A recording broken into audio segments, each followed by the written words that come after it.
Next, let's find the bearing of E from A. So what does it mean by a bearing? Bearing means that you go from the initial point to the final point in the clockwise directions, and then you find an angle, and that should be the bearing. Okay, so in order to do that, let's just draw the AE again. We need to keep the direction exactly the same, so I will just like copy and paste it here to make sure that they're exactly the same. And then let's just take note that this one, this is the point A, this is the point E. In order to find the bearing, at first we need to draw a north line from point A. So what does it mean by a north line? A north line just means that a line in the directions of the north, right? North. And then this is the north line from A, okay? And then the bearing is defined as the angle from the north line clockwise to reach the line that we need to care here. That should be the AE, okay? So this is the angle that we need to find. This is whole thing, the angle alpha, for example, and that will be the bearing, okay? So how can we find this angle? Let's think. Oh yeah, if we check our image here again, if I draw another line like this, we know that from A, let's say here from A here, to go to B, that would be the north, but when it go to F, that would be the south, right? What is the bearing of F from A? Should it be the whole thing like this, right? Yeah, and this is like from the upward change to the downward, so the total should it be 180 degree? Yes, right? And then it will just add another one from F to E. So the bearing of E from F will be that 45 degree, right? Because we say that the triangle, again, AFE, is an equilateral. Remember we just said before, yep, equilateral triangle. Oh, it's even more special. It's a equilateral right triangle.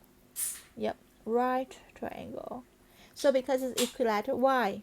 Equilateral because we have the AF equals to the EF, right? Because both of them equal to 2 kilometers. So that's why it's an equilateral. And the special thing about this one, if it's an equilateral, then these two angles will be equal to each other, and it will be equals to half of the 90 degree y. Okay, so let me draw them really like slowly again. Why? Because we have that that E angle, right? This E angles here, like EF AFE angle, plus with the A angle that makes from EAF angle will equals to the plus with the right angle, right? That's the F angle, and that's make between the EF and the FA total to make 100 degree, right? This one is 90, and we know that this one and this one equal to each other, so then it just have to be like equal. The sum of them should be like 90, and they equal to each other, so then each of them would be AEF equals to EAF equals to 90 divided by 2, right? Let's make it a 45 degree. Okay, so if this one is 180 degrees and it add another 45 degrees, so what is the bearing? Yes, the bearing alpha should equals to 180 plus with a 45 degree, right?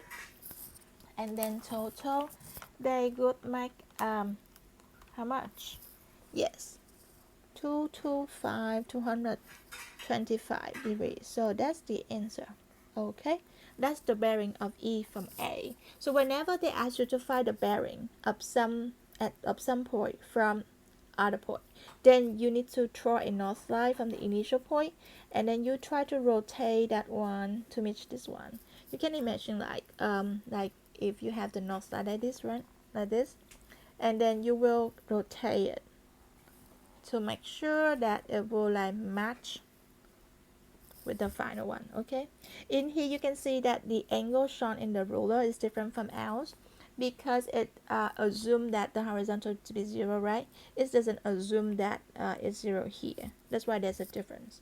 So anyway, just ignore the angle shown in the rulers. I just want to show you that this is how it rotates like this, right?